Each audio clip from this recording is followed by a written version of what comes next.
Hello. Hello, what's up? What's up? Okay, okay, Hey, okay. So I saw the goo that you posted yesterday. I had to talk to yeah, you about it. the bug thing. Yeah, the punk cache. hmm So It's really yeah, I weird. have I have nationals coming up in like 3 days. So hmm yeah, I figured it's best probably just to like talk to you about the deck. Sure. Just because I don't have like that much time to test it. hmm So I was wondering, did you like having the punk stuff, like over having the non-engine? Yep. Um, I feel like it's really difficult to fill your deck with no engine that is worth. Mm-hmm. Um, because the decks, I mean, it really depends on how you're going to approach this event. This worked really well for me because I approach like trying to focus a lot on mainly three decks: Kashira, and Sprite Left Wing Runic and Sprite Melfi. I feel like at least in my event, those were the ones that I should have worried the most. I feel like the next one in the line will put Lab, but the problem with like trying to put lab in consideration, at least in the main deck, is that usually the cards that are good against lab, it's fucking awful against everything else. Mm-hmm. So it's really difficult to acknowledge that on deck building. So I decided to do something different, which was like focusing on the other ones and kind of ignore lab a little bit. I did play against two labs at this event, and I feel like only lab is only a problem if you go second. Going for is super fine, especially in this version of the deck. Mm-hmm. Since your combos are much stronger um, in comparison to other decks. Also, the teleport thing. I don't know how much you know about like the combos and everything, but I tested the deck for probably like 6, 7 hours yesterday. So mhm. I learned a decent amount of it, and I also was watching your stream, so I kind of got an idea of some of the combos too. Yeah, I was doing Portuguese, right? So Yeah. I didn't get everything that I was saying, Mm-hmm. but um, the main thing about the teleport thing is that what happens to Kashiro right now, like if you think about regular Kashiro, is that the combo is really weak into this board break format, which is where we are right now, right? Like we are in this board break meta, especially out of those main decks that I said, right? Kashiro and Sprite Left Win, they Yeah. are in the board break situation going on, and then Kashiro is really weird in that aspect. So if you play as regular Kashira in that environment, I don't like very much. Um, what the punk cards do is also some issues. One is that it's much better into board breaks because part of your combo, and then it depends which combo you can choose from. Depends on your hand, depends which matchup you are. Sometimes you know, right? Which matchup you're playing. This happen often in tournaments like that you Mm-hmm. know what you're playing as. You can choose the combo between. There's two main combos. One is Baron Omega, and you do full Kashira, or you can do Baron Titanic and then full Kashira. Those are the two combos that you can choose from, and one of them is good in some type of interaction. The other one is good in the other type of interactions. For example, the Omega one is better into Nibiru, better into Dark Ruler, better into Sphere mode, Lava Golem, things like that, right? Mm-hmm. So, for example, against Lab, I do that um, because they tend to play like a Sphere mode usually, those things. And for example, against Daspi, I also prefer doing that because they tend to play Dark Ruler, for example. Uh, and the Titanic combo, it's often used in the mirror match because in the mirror match you have other type of cards that are also important, like Talon's Trust, Enemy, and then I have two spell negation, two hard spell negations on Titanic and Baron, and also the Titanic like redirect attack is really important to protect you from getting Zeus Mm-hmm. in the mirror match, which is one of the most common ways for your opponent to try to break a ward. So there's that as well. So it depends what you're playing against. You can decide which combo you can take. Yeah, yeah. Also, I saw that when you were doing the deck profile, you kind of flipped one of the big guys over. hmm What was the other card that you were talking about? So there is this. because I played Dark Roulette. So the thing it was in the World Playoff, I didn't play Dark Ruler. I play Lava Golems. So it was two Lava Golems main and one Lava Golem side. Mm-hmm. But I disliked that. I disliked that in the end, and then I changed between one the playoff and the main event to Dark Rulers. But with the change of Dark Rulers, I feel like I should have changed the big guy for the Infinite Track rank 7. Oh, Um, the Smasher one or whatever. yeah, the one who attaches Mm-hmm. that one. Okay. So I should have done that. Um, that's why I flipped the card. It was just like showing off that was the only card that would have changed my extra deck because this one works really well with Dark Ruler into Sprite decks. Really common interaction, like Dark Ruler them, and then you try to play a little bit, they interact with a little, and then you end up on two monsters, like two sevens. This Mm-hmm. happens super often. And then if you have this, you can make this attack over, attach another card, and make Zeus for four. And then you Zeus the board, and you still have Zeus. Mm-hmm. Um, yeah, that's like a game changing, I think, game changer in this matchup.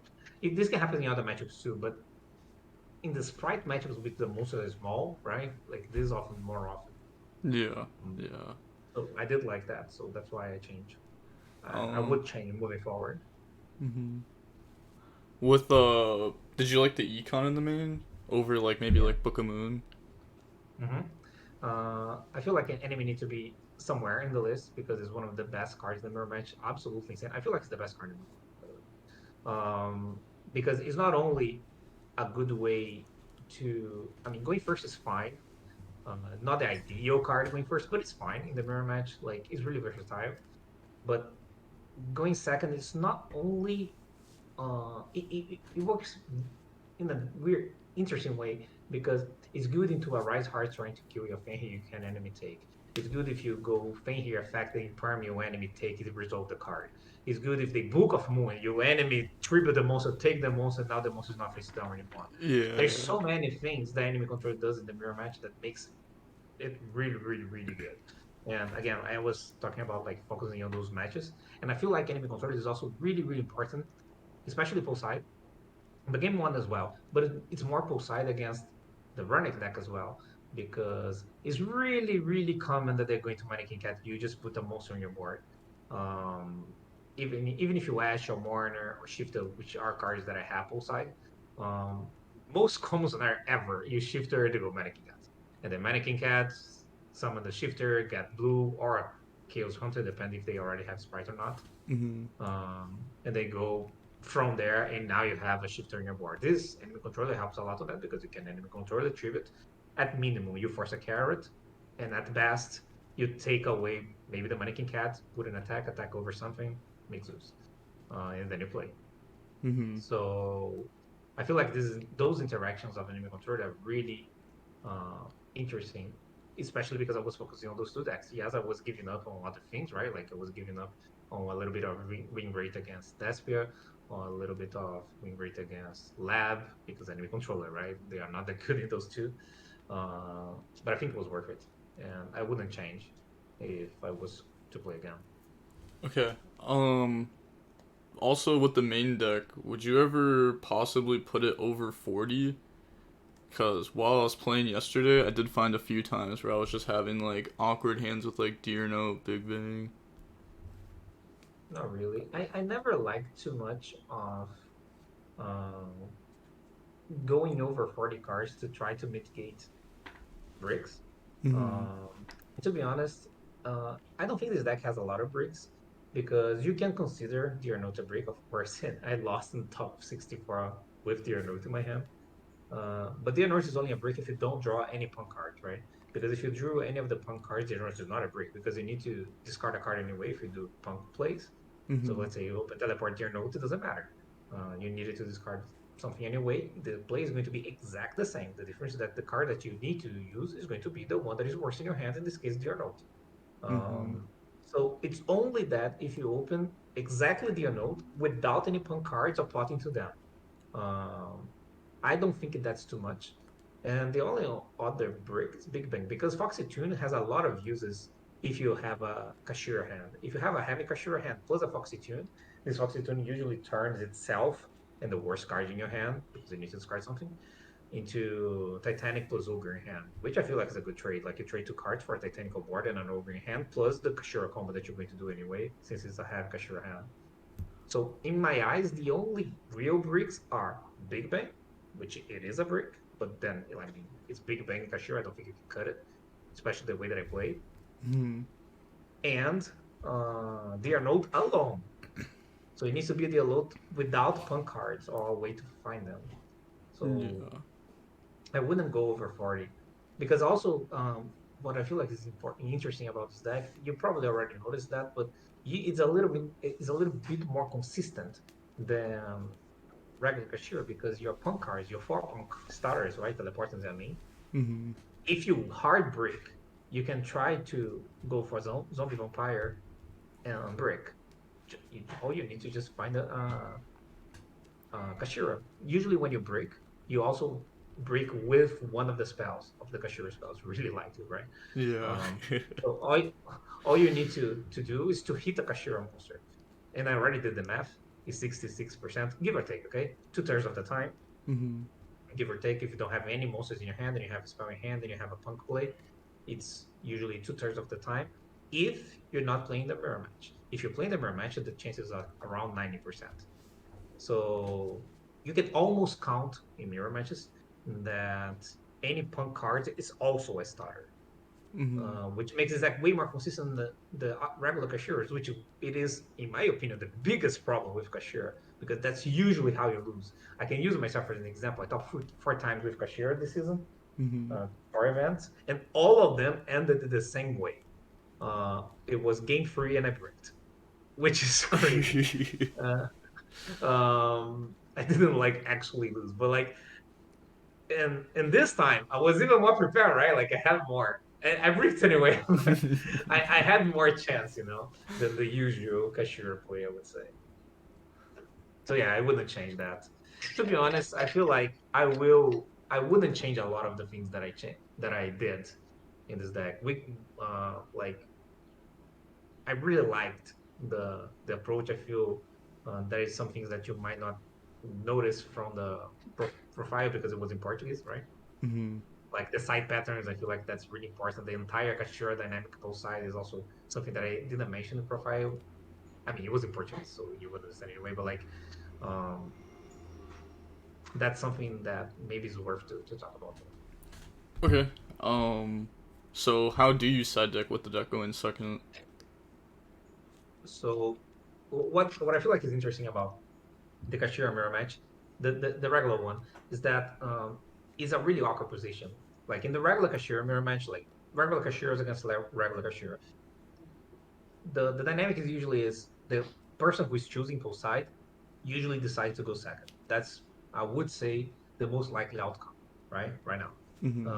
But I feel like it's so likely, and the outcome is so already new, but like know by the people that are playing that the other play it's already like assuming they're going first, and they are going like one step further and siding, assuming they are going first, right? So one person is choosing second, the other one is almost always assuming they're going first. So it's really weird because I feel like the biggest advantage of choosing second in mirror match was because you could punish your opponent by having weird cards in your hand because they didn't know they are going to choose second because this like 3 4 weeks ago wasn't so popular, right? Now it is, and I've noticed that people are doing something like that, like already doing like anti-spell silent judgment blind, kind of blind. It's not even really that blind.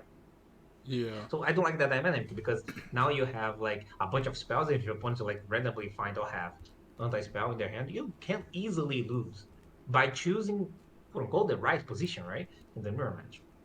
It's different when you have this because when you're playing punks, you put your opponents in a doubt situation. Let's say, um, and I feel like the entire dynamics of the mirror match of this deck is really interesting. And you can do both things. For example, you're playing punk, right? And your opponent's playing Kashira, regular Kashira. And Hmm. now you won game one. You the punk Kashira player won game one. So now your opponent is choosing. Often before punk Kashira, they would easily choose second, right? Yeah. Most of the time. But now they are going to be on the fence. You playing funky punky cards. Like your combo is really strong. It's not like you're guaranteed to break the opponent's board. You're getting Omega, you're getting Baron, you're getting a lot of shit. So it is risky for them to do that. In my experience, when I played this deck against people that were unaware of this entire dynamic, which was everyone, um, they tended to choose first, both sides, which is something that I like because I would rather my opponents to choose first in that situation than not, and myself would side out the punk cards because that was so common that I was already knowing that that would be the situation. So that's the first thing. I when my opponent was choosing, I would side out the punk cards, and I would do the select pattern would be like all the punk cards, including the ogre, so seven, and I would side in the talents, the the feather, the dark ruler, and the freeborners. And I do like that, and I keep the big bang because yes, it's likely they're going to choose first, but it's not impossible they put you to go first. So I wouldn't like to not have Big Bang in my deck in case they put me to go first. So that's what I do like that. For example, I don't put the storms, which is something that I do in the other scenario, which is the one that I choose. So another scenario, let's say this game two, my opponents win. Okay. And now I'm choosing. I'm the cashier punk player. Now I'm choosing.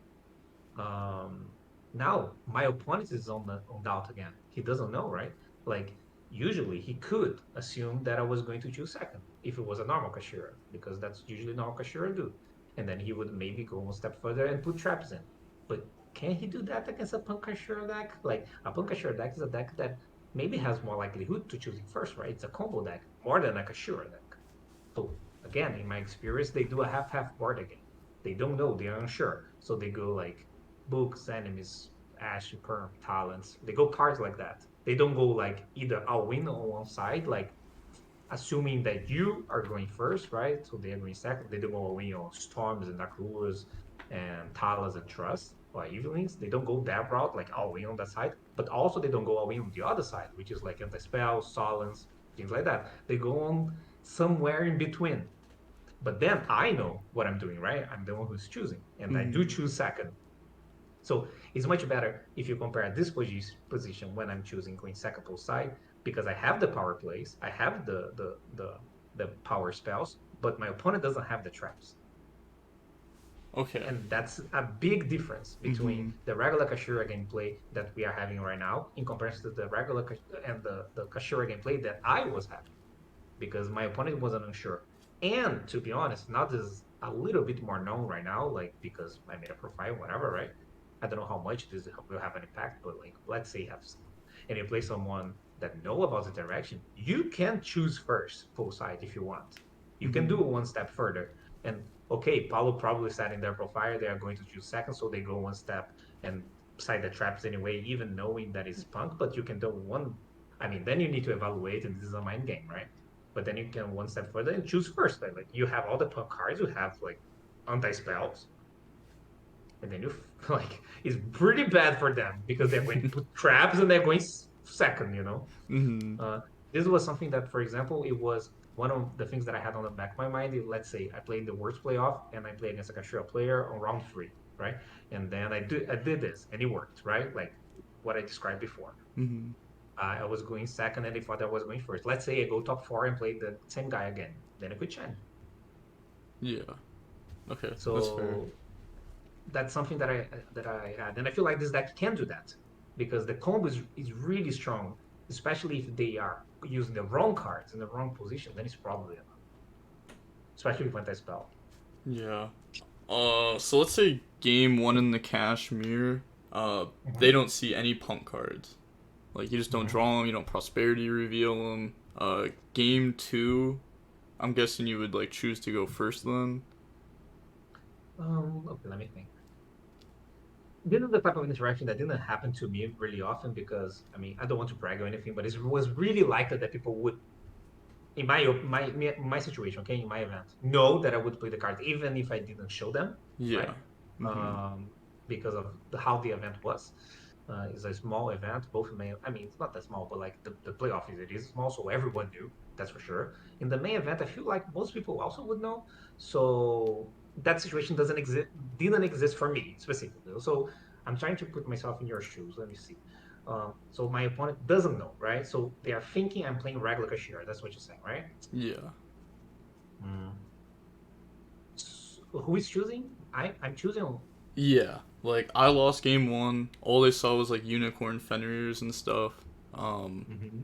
and then I know they're on cash because they went first game one. So like game two, I feel like you'd probably choose to go first there, because if they think it's like a cash mirror, then they might side like they're heavy going first cards. Yeah, it could be. We could do that. But I feel like you need to be really careful about that because it's not like you're completely unknown, you know? Hmm. People know you. So it could be a person that knows that you play. I feel like you need to time this right. Because in the mirror match, I feel like it's undeniable that it's better to choose second. Yeah. So because of the nature of the how the cards work, right? Like you increase your consistency by having another card, and you also kind of increase your consistency just because enemy control and talents are kind of consistency cards in second, almost. Because taking away their cards, like kind of works like that, right? Hmm. So yes, but I feel like you need to time. Ideally, you still choose second. So you only punish by choosing second anyway in that situation if your opponent for sure put the traps. Because if it doesn't put the traps, it doesn't matter, right?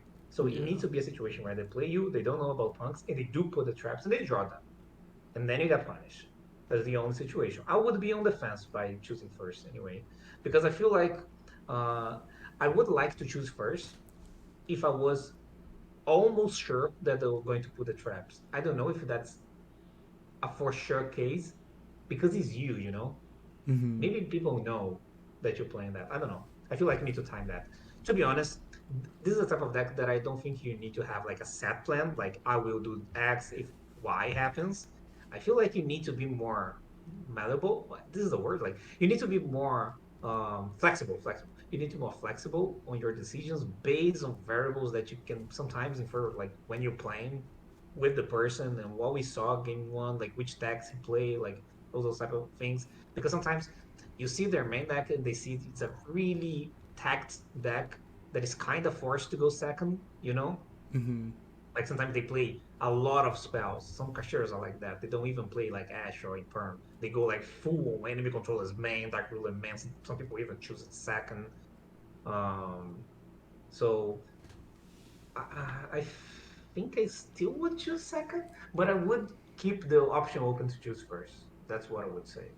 Okay. Yeah. But I can't give you a complete definite answer on this because I don't think there is one. Yeah. No, I think that's fair. I think that's fair, Yeah. especially because like early rounds, people probably won't know about like the punk stuff, but maybe Yeah. later rounds, like everyone will start knowing about it more. Yeah. Let's say you're doing round the event, like let's say round like 10, 11, top cut. I feel like in those, you just assume people know Yeah. because Yeah. they probably will. And then it Mhm. depends on the round and depends on the person. Like if it's a person that is a known player that probably knows someone that knows you, um, maybe they also know. It was easier, quote unquote, for me because it was really fair to me to assume that everyone. So then I didn't have this situation. Yeah. Yeah. No, that's fair. I feel like once it gets late into the tournament, everyone starts knowing when I play just because like they can ask their friends and stuff. Mhm. But yeah, the early rounds, I feel like people will probably just think I'm on like cash because that's what I played the last like month and a half. Mhm. So the punks will probably help with that. Yeah, Um, did you like the side deck and everything? Like, I did. did you think about like playing like thrust maybe? Yes. The problem is that it's hard to find space because I don't think you can touch the the dark rulers, and also I don't think you can touch the. I mean, you could touch a dark ruler in the side deck, but I don't think you can touch the storms and the feathers. I feel like that those needs to stay. I feel like they're really really important. They're really generic-ish card that you put a lot going second because even if you're playing against a deck that is not specific to back roll deck, many times having Storm or Feather is not bad in second. Mm-hmm. People have like settable cards, and you at minimum if you trade one for one with those cards, it's probably worth it. This deck, like a Shiro in general, it goes really well in simplified game states. Because you know you summon unicorn say affecting me, your opponent usually respond, otherwise they lose. So in simplified game states, this deck goes really well. And since I also was signing out the punk cards a lot to go in second, I need a lot of generic-ish cards to side. Another option, if you want to play Trust, would be Warner. Um, right? It was a consideration. Not only Trust, but other cards to win this Warner spot. But this Warner rounds up the side plan really well against many matchups, especially against the weird matchups, like I don't know, Despia, for example. You kind of have to have that because the board breaks are really, really bad against decks like that. And I do like Morna, I still do. Morna a lot going first. Because you can see it, right? There's at least 5 cards that I would like to side out going first. So in enemy controllers and dark rulers, especially pull side when my opponent have the back removal in, like the Fat, the Storms, and the Ignis, really Mm-hmm. common cards into Kashiras, right? So people have those cards into me. So if it was possible, I would like to avoid having um, settable defensive cards. So Morn is a card that is just defense but not settable, and also helps into make Baron because increase the number level freeze. And I feel like having Baron in your end board going first, pull side is way more crucial than game one because again, those cards and other cards too, like Talstress, whatever, they are more popular. So for example, going first pull side, I have them in many matchups. Okay, I have Warner as level 3 turners. Mourner, Teleport, Xamin, Foxytune, Ash, Ogre, and all the pots. Because you can pretty much guarantee with like 12 level 3s, those cards that I mentioned, Mm-hmm. the pots are going to hit one of them. You can pretty much guarantee that pot is going to be a level 3 as well if you would need one. So it's super likely that you end on Baron, pull side, going first. And Y- the y- Mourner helps on that. Yeah, I've been. It feels like I go on the Baron like every single game. It's actually Yeah, crazy. I think But there is insane. so if you're going first, then like generic, would you set out like Dark Rulers, Econs, and Imperms then? Yeah, how many perms is possible? It's not a coincidence that it's only 2 talents, because those cards that you said is 8 cards, right? Like in perms, enemies, and dark rulers. Mm-hmm. Sometimes the two imperms stays because I'm playing against a board break deck. Then I keep the imperms because I would decide that talent's going first into a not hand trap deck, you know. But let's Yeah. say I'm playing, I don't know, Math Mech. If I'm playing against Math Mech that plays a bunch of hand traps, I would side the Mourners, the Anti-Spells, and the 2 Talents inside all those 8, you know. Mm-hmm. Um, but let's say if I'm playing against, let me use another example. What's the name of the deck? Runic. Then it would be only the Mourners and the spell and keep the imperms and not side the Talents because they don't play hand traps. That's usually my logic. That's Mm-hmm. why it's only 2 Talents because it fits on that pattern. Um, Oh, also, if and you were to go first against a deck like Sprite Runic, you have the E-Tellys and the Punk stuff in your deck, would you still side in Shifter? okay, so this is funny because this was a debate that I had with Christian Thomas. Mm-hmm. That's like the person that I test the most, and congratulations because he got second in the WCQ right now, right? He's going to Worlds, and I'm Mm-hmm. really happy for him. Um, and he helped me with this. And this is one of the discussions that we had because I didn't want to do that to put shifter at the same time as the teleport stuff going first, and he was more willing to do that. Um, so I don't like my argument. The argument that you can do that is that if you open like Kashira, teleport, shifter, you can use the teleport as a level of returner and just make Baron. You don't continue the combo, but your opponent is playing under shifter. It's fine, right? You do Kashira combo, you make a Baron on top of that, and your opponent is under shifter. It's super okay. The problem, and I feel like that's the issue, is that when you open the teleport cards, the pawn cards, and you open the shifter, so they conflict with each other, but you don't have the Kashira, then you need to choose, and then it sucks. I didn't want to be in that situation, uh, so I'm not. I usually only have shifter when when I don't have punks, which is a lot going second. So, for example, against Runic, going second, I don't have the punks, I do have the shifter. But going first against Runic, I don't have the shifter, but I do have the punk. Mm-hmm. And this happens against other decks too. Is there ever a time going first where you'd side out the Punks? No, right? Going first, no, Okay. Yeah. they always stays. Yeah, I figured. And the and Um. they only the out of the main matchups, like the one that comes to mind that the punk stays going second, usually I side it out against almost everything. But the one that stays is lab. The punk cards are really good in this lab, even going second, because its pressure is volume, and you can make Baron, and Baron is crazy. It's a trap deck. Mm-hmm. Not only because it negates shit, destroys things, and it's free K many times the ladies in defense, like at least at first, right? And you can attack over. Um, so that's another advantage of can attack. I think level is 29, right? If I'm not mistaken. Yeah, yeah, it is. Yeah, so you can attack over that as well. And that's really easy to do because like you can try to play with Kashir and then negate or the kill, they summon another Kashir, and then you teleport.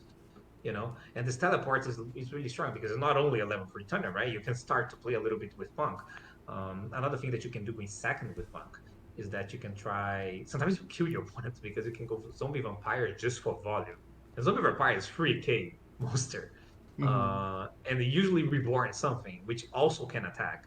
And another situation that you can think of when you have the Punks only second, which is something that often happens only game one, right? Because it's usually set out, but it's something that you need to be aware is that you can make Zeus with the punk cards, right? Because you can make an Equazee attack and then make Zeus, right? Mm-hmm. And that's without using your normal summon. So that's another thing that it's good to have in mind, when you have the punk going second game Yeah. one. Mm-hmm. Um. Yeah. Also earlier, I forgot to say it, but you said something about like if you just draw Foxy, Mhm. sometimes you're able to end on like Hope, Baron plus combo. I think that's what you No, said. no, if it's only Foxy, like I'm usually saying like this, it's a Foxy plus a heavy Kashira hand. Mm-hmm. You can turn this Foxy into the Titanic, but not Baron. There's no way that you make Okay. Baron. Okay. My bad. I Yeah, mean, I thought I heard the Barone. yeah, you can make. I mean, I can tell you the play. Like, let's say you open Unicorn plus any spell. Okay, doesn't matter which one, and you have the Foxy too. Mm-hmm. Okay, so Unicorn doesn't need to be that heavy. I feel like this works. Let me think. Yeah, it does work. So let's say Unicorn, Theosis, and Foxy too. So you're going to Unicorn to get the other spells. So now you have spells, right? Mm-hmm. So what you do is you're going to Foxy Tune, discard one of the other two cards in your hand. So you have any other two cards in your hand, right? So you have one of them. Mm-hmm. And then you're going to bring the Xiamin effect, and you get Deer Note, and then you tribute summon Deer Note Mm-hmm. by tribute summoning your Unicorn. And then you make the Dragon Driver, get the Yogurt to your hand, reborn the level 8. Then you can, I mean, you can make the Titanic now, but usually you don't, because if you get Nibiru, you get a bigger token. So now you play Kashira, like you have both spells with Unicorn Engrave, and then you go regular Kashira after that. And then you do Titanic at the end, and now you have Wolverine Hand, Titanic, and full Kashira. Okay. Okay. Yeah, that's fair. That's pretty good. Yeah. So, like I said, I feel like the only bricks in this deck are the Big Bang, and this one is equal to any Kashira deck. I don't count as a brick because everyone plays that, right? It's not an extra brick. That's what I mean. And Yeah. Dear Note sometimes, and Dear Note sometimes, and that's it. I feel like this price is a price that I was willing to pay to have like such a better going first in Kashir, which I feel like it was necessary. And also, it makes the going second that cool too because it gives you some sense of what's the word for this? Like it's not versatility, the word that I want, but like it's usually when you're playing Kashira and you summon a monster, you get book on that monster. It's usually like your opponents know you can't do that much. You can only now birth normal summon something else, right? Or you can like normal summon High's Heart and have a Teals or shit like that, right? That's how Mm-hmm. far you can go usually. In this deck, you can do more, right? Because I play free enemies, so I'm much better into that book, or I can play teleport, and I'm much better into that book as well. So on top of the other options, right? The birth was a monster, or the Teals was a High's Heart. So I have more pushes, and this is also something that I really like about the dynamic of this deck. Yeah. I've been liking the deck a lot. Like, literally, right? It was like while you were streaming yesterday. Like, I don't know what you were talking about, but you were showing like cards on the screen. I like went back into your VOD, got the Mm-hmm. deck profile, watched the combos, grinded it for hours straight, and like my buddy already picked up the punk cards for me in case if I end up playing it at Nats. Like it's been feeling really good. Yeah. Like the only thing It was that's a like it's just like yeah, drawing the bricks kind of sucked, but like the power of going for like Baron Omega or like Hope Harbinger, it's so crazy. Did you see the combos that I made on the VOD, Yeah, or yeah. you figure out yourself, No, or no, you no. saw the combos? Yeah, I watched the combos and then I mean I played like a lot yesterday.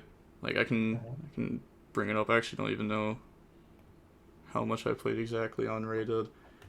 But yeah, this guy cooked me twice with Runic Sprite, but he was just drawing crazy hands. And I also think I was playing it wrong. But like a lot of the games were just like wins.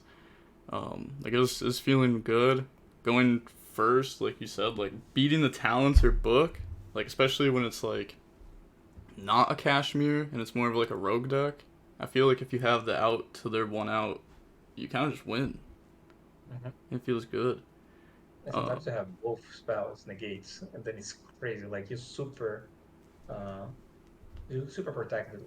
I feel like, for example, when the spell is bad in this deck, then you use your Kashira because one of the weakest problems with one of the biggest problems and the weakness of the anti-spell is that evenly people play a lot of evenly, and then you go like full Kashira combo plus anti-spell, they go evenly.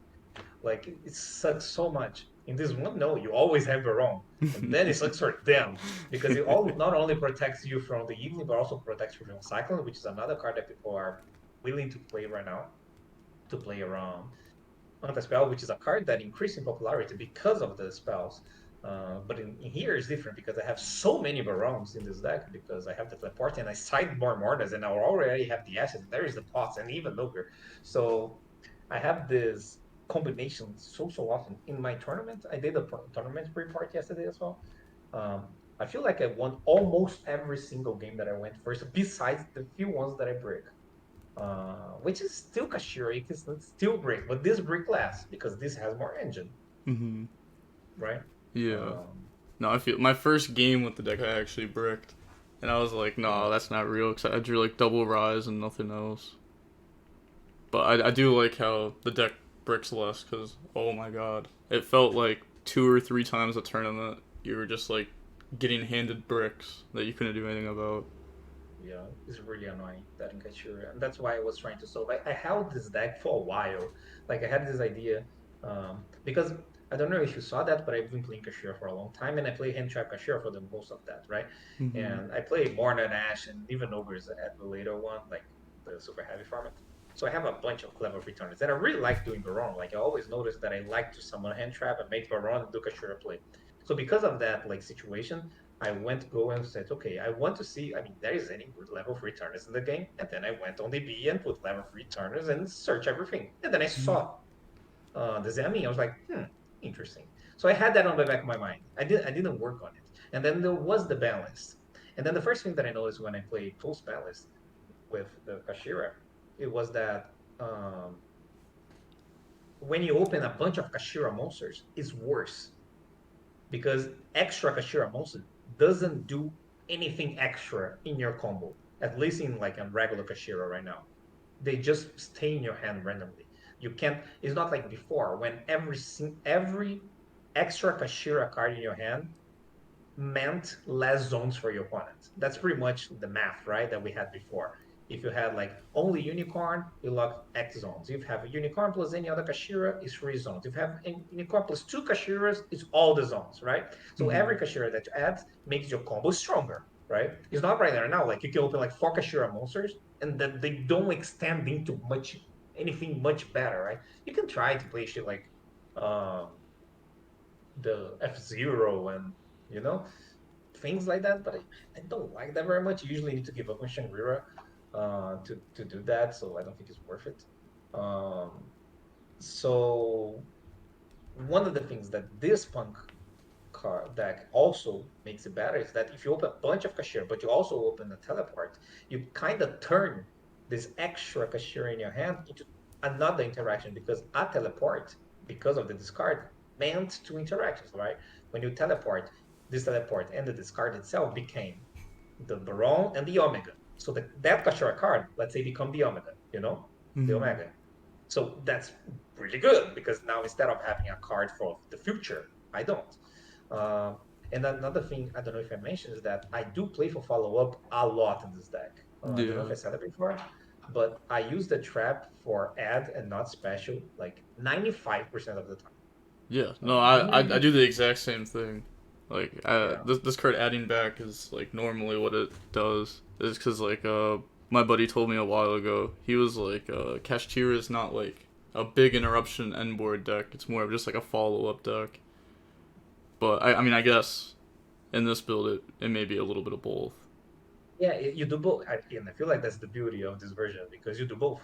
You Yeah. do a really good board that demands an interaction. It's not like they can like not do a lot. They have to. You still have a Rise Heart. You still have the Fang here. You still have a Baron. They have one card left because of the Omega, and you also get the follow up. Right? You got Yeah. everything.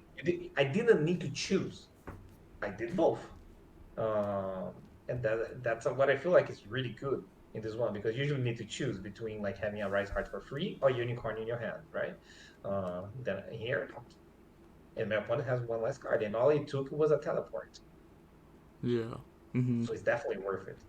Also, like Omega coming back has been crazy because like I'll Yeah. like attach their card and then bring back Mhm. and just like try to rip their last card in hand and then play. It feels so Mhm. crazy actually. Yeah.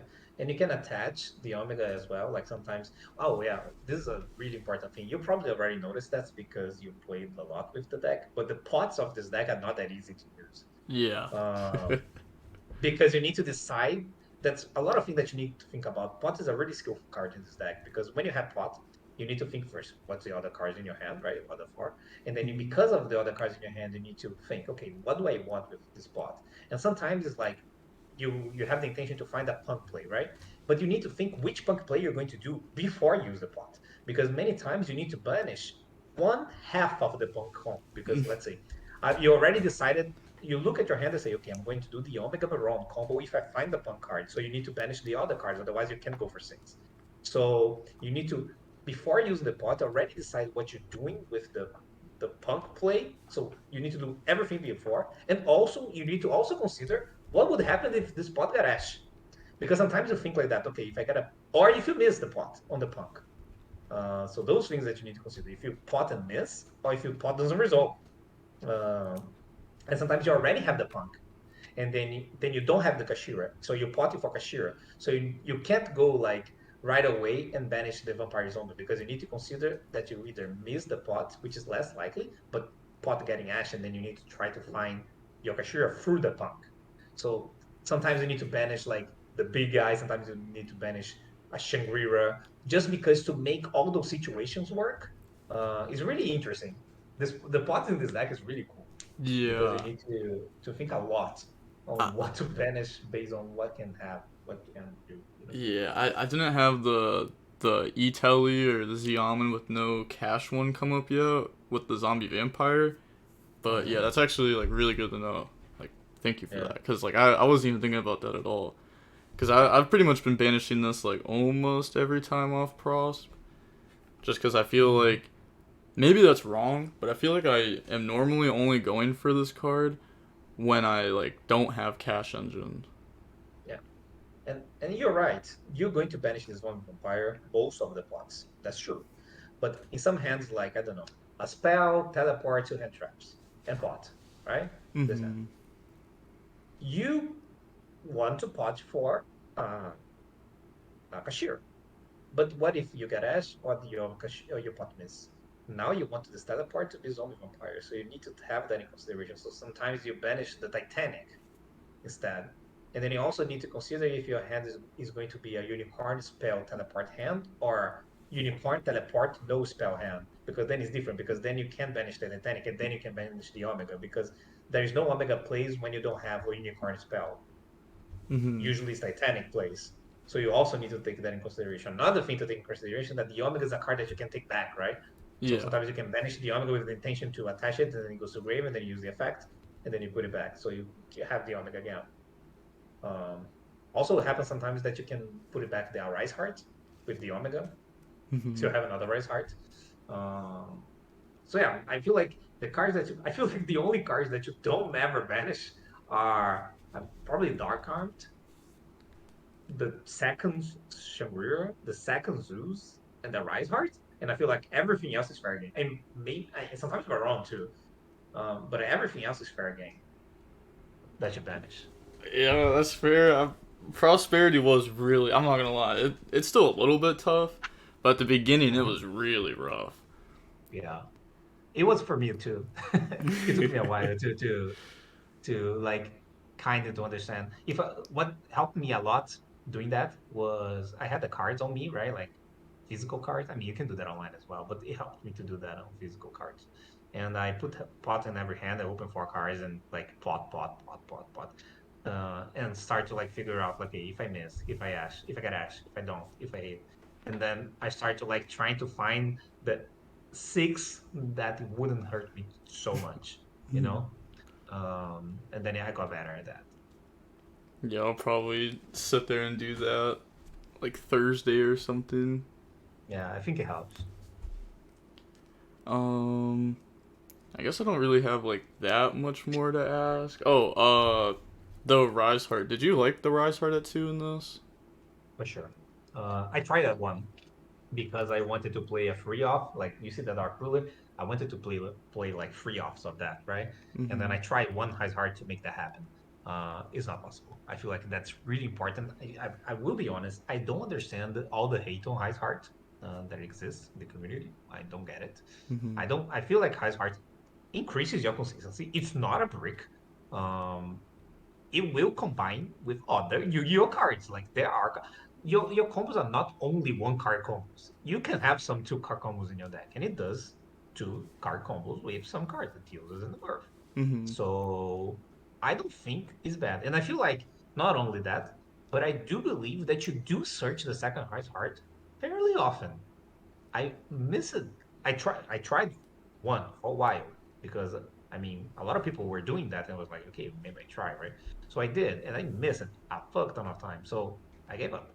I said, okay, two is the right number. And if I was to play a regular Kashira, like pure Kashira, I would play free. Yeah, Just yeah. increase consistency. Mm-hmm. I know I feel like you'll take anything you can get on regular Kashira. Like any percentage of okay, please not don't let me break again. Percentage, you take it. Yeah, I And also played the 3 Rise and Pure. Yeah, anything yeah, that dodged that brick. No, I was just wondering because this deck it just like it's like much more consistent. But I yeah, guess that's fair. Yeah. I haven't had the second one come up very much, but I also don't have that many games played with the deck yet. yeah. It does come up in gameplay situations. It's not that unlikely Mm-hmm. that you search like mid game. Rise Heart is a really interesting card in this deck because you can combo a lot when you have teleport and Rise Heart because since you don't use your normal summon, you can combo with like Rise Heart Tails is after doing the cashier in the punk stuff, you know.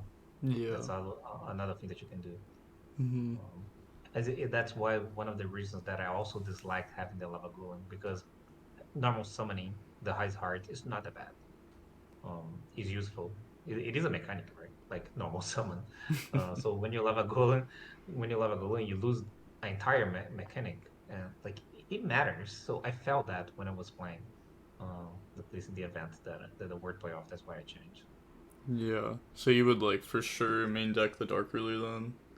I still like if you believe that the meta game and the card and the decks that you are willing to play more against are the same as that I did, like the two sprites, right? The Runic sprite and the sprite mouth, and the cashier. Which I mean, if I was to guess, your metagame, it would be something like that. I don't think it's going to be that different. I know, like in US, some people are experimenting with Pearly. Some people are experiment. I mean, maybe Reek is a little bit more popular than usual. Some people can see Dragon Link. I don't think Dark Blue is bad into those decks. Mm-hmm. Um, but yes, I made my deck really focus on those three decks. I don't know how much that changes, but if you were to change to something, I don't even know what we would be like. What would you change? Like, do you have an idea? Like, what do you want to put instead? You thought about Um, that? I haven't honestly. Maybe even like a third Dark Ruler in the main, because I was Ah, you liking want to Dark increase that ruler. like I thought it was the opposite. You want to cut it. well I was just wondering your opinions on it exactly. But no, no, no. I like this card a lot.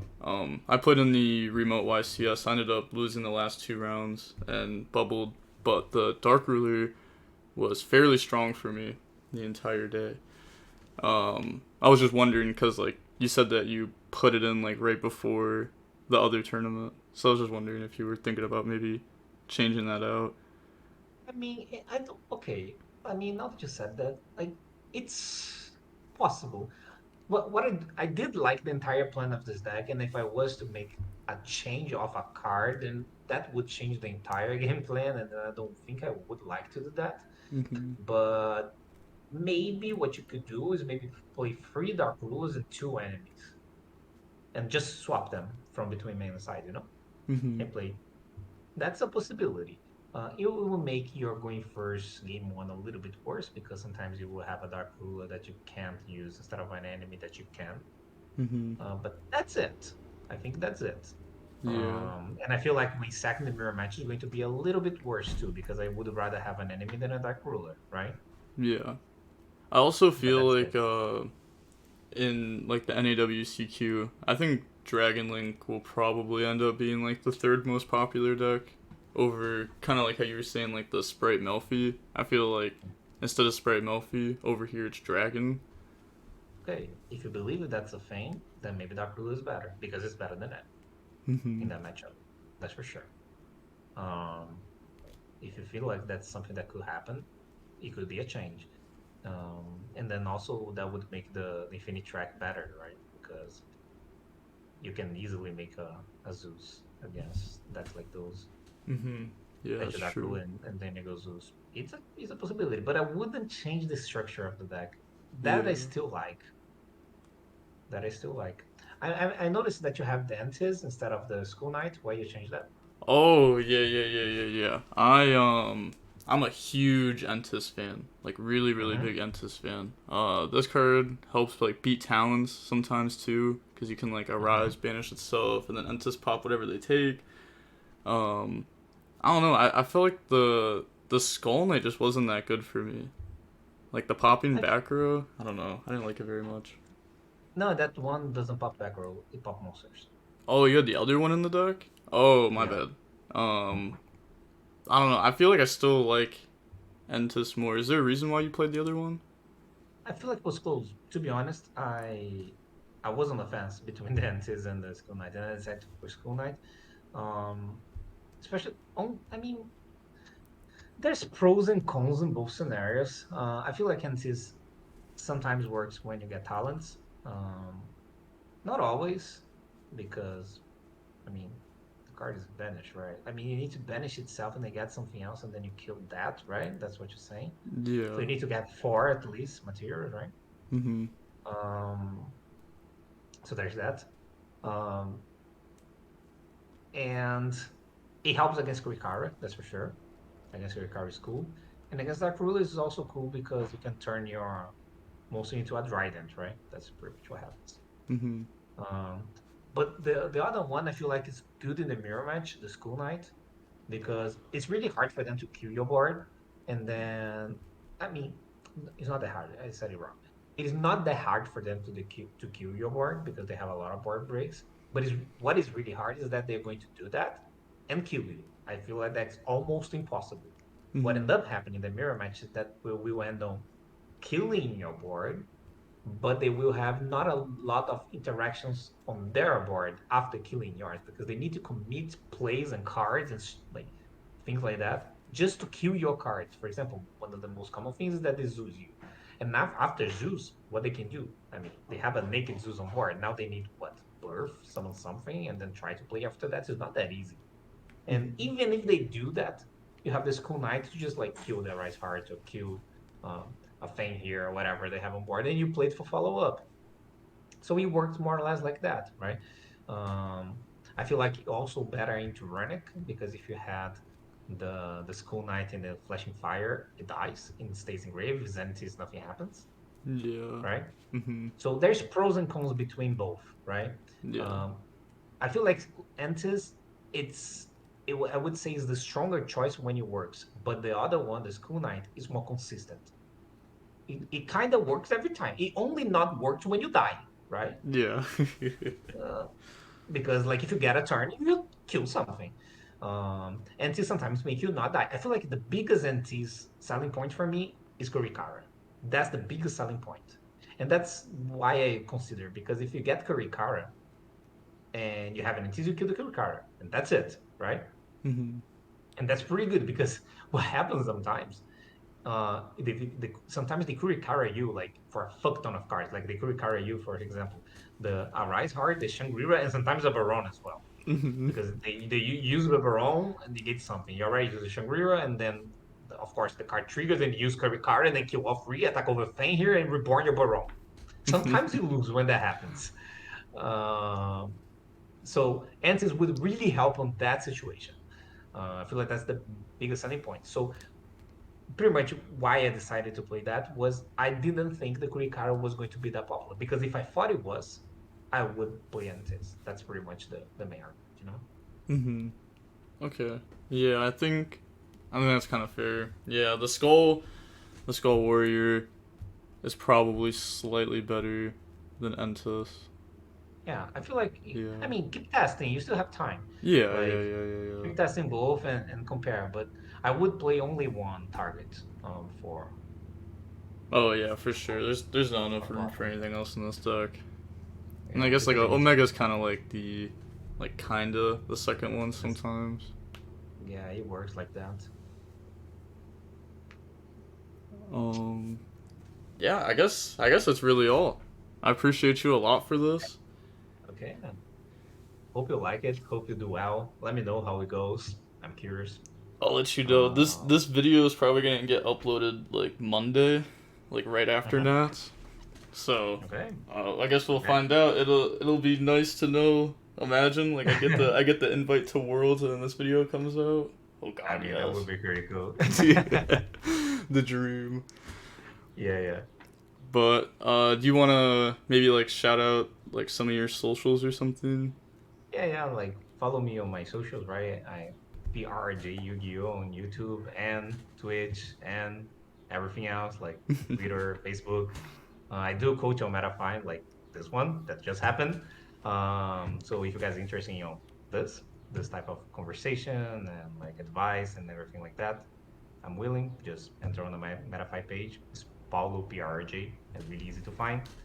And I guess that's it. All right. And for you people thinking about getting coaching, I personally vouch for Paulo. He's been a very good coach multiple times. But Oh, thank you. no problem. And with all that being said, the DB Grinder signing off. Peace.